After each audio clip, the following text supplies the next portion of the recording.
Hey, topic of life's math and history, and we are going to be doing some problems with coordinates to angles. So, going from the last video, we've been learning all about all the 6 ratios for trigonometry, and also how to graph on coordinates, angles on a graph using coordinates. So let's start with this one. Let's try to use the stuff we learned from the last video. So we have -4 and -11. So we're going to say -4, -11. So 1, 2, 3, 4, 1, 2, 3, 4, 5, 6, 7, 8, 9, 10, 11. Oh, it's going to look like this. Here's -4, and here is -11. And here is the angle that goes right to the x-axis. Right there is the reference angle. So, not all the sides have been found. We still have to find the hypotenuse of the made-up right triangle. So going here, if you use the distance formula to find the hypotenuse for x squared plus y squared, then you square root it.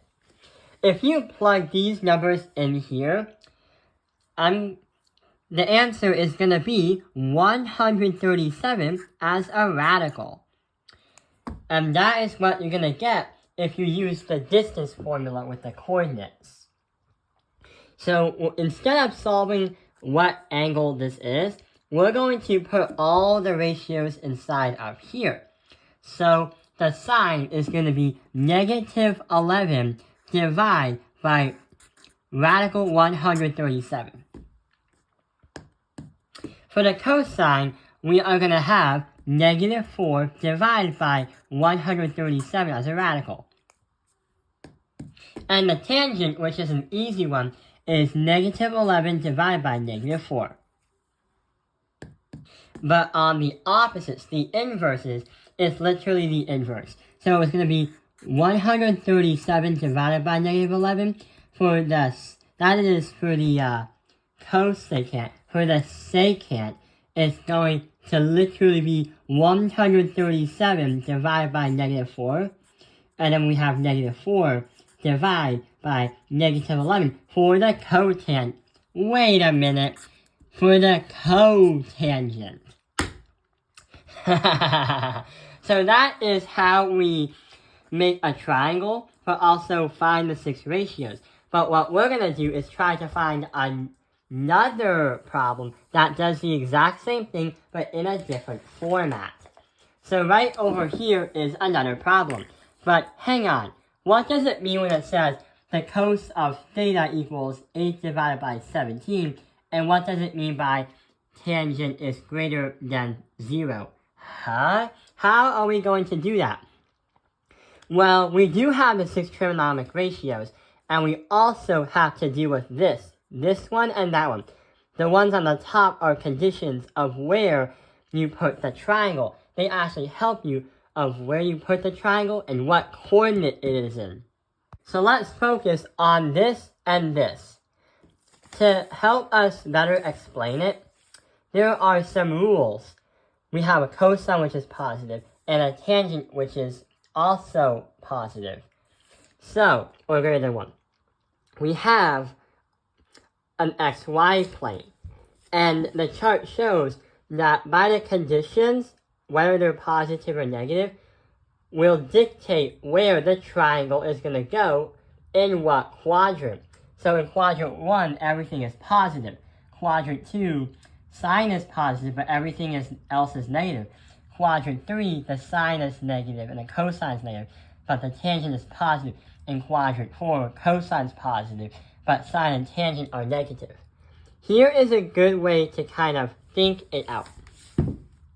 So, for the sine, it's going to go up and down. The up one is going to be positive, and the down one is negative. For the cosine, it's going to go left and right. Left is negative, and right is positive. For the tangent, it's going to go crisscross. But the bottom left and the top right are positive, and the top left and the bottom right are negative. So that is how we can look at this, of how each are positive and negative. Oh, and yeah, to better visualize whether it's awesome or not, I tried to make a picture where I color-coded all the different ratios, and the more color it fills into a box or a quadrant, the more it's positive. So like, here's the tangent, which are opposites, here are the sines, which is up, and here's the cosine, which is down, but on the right. So I tried to make it a more beautiful artwork visual. It might work, might not, but that's how I like to think it. So going back from here, we are going to say that the cosine is positive, and the tangent is also positive. So having the cosine positive will make us point to the right. And having the tangent positive is going to make us go diagonally up or diagonally down. But the cosine will dictate the final answer. It's going to the right, and the tangent is also going to go diagonal. So since it's going to the right, we will put the triangle in quadrant 1. We're going to put another one right here. So we're saying the cosine made us go to the right, but the tangent, being positive 2, made us go diagonally up or down. But since we're going to the right, that's how we got the answer for quadrant 1. Quadrant 3 cannot be an answer because even though it does follow the tangent rule, the cosine rule does not allow it to because it's on the left, not on the right. So let's start thinking. We have the cosine of 8 divided by 17. So we're going to have right here 8, and we're going to have right here 17. 17 is going to be the hypotenuse. That's because that is the cosine, the adjacent divided by the hypotenuse. And we're going to have our theta right here. If you use the Pythagorean theorem, or if you use the formula for the distance, and you try to rearrange it to find this part, you get 15. Now, since we have all the parts of the triangle, the right triangle, the right triangle, let's try to put it into perspective of the 6 trigonomic ratios. So we have negative 11.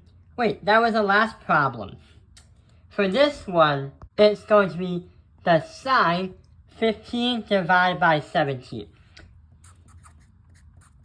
For the cosine, we're going to have 8 divided by 17. And for the tangent, we're going to have 15 divided by 18. Or 15 divided by 8. For the cosecant, that's the opposite of sine, we're going to flip. So we're going to say 17 over 15. For the secant opposite of cosine, it's going to be 17 over 8. And for the tangent, we're going to flip too. The cotangent is 8 divided by 15. So yeah, those are the 6 trigonomic ratios, and that is a way how we can still do the same kind of math, but when the question has a different format. Instead of naming coordinates just like the last one right over here, this one right here had conditions where you don't need coordinates, but the side lengths of a right triangle listed in one of the conditions can tell you how long the units are. So yeah, I hope this video has helped you understand coordinates to angles part 2. Thank you for watching Taoping Airlines Math Industry. Like and subscribe.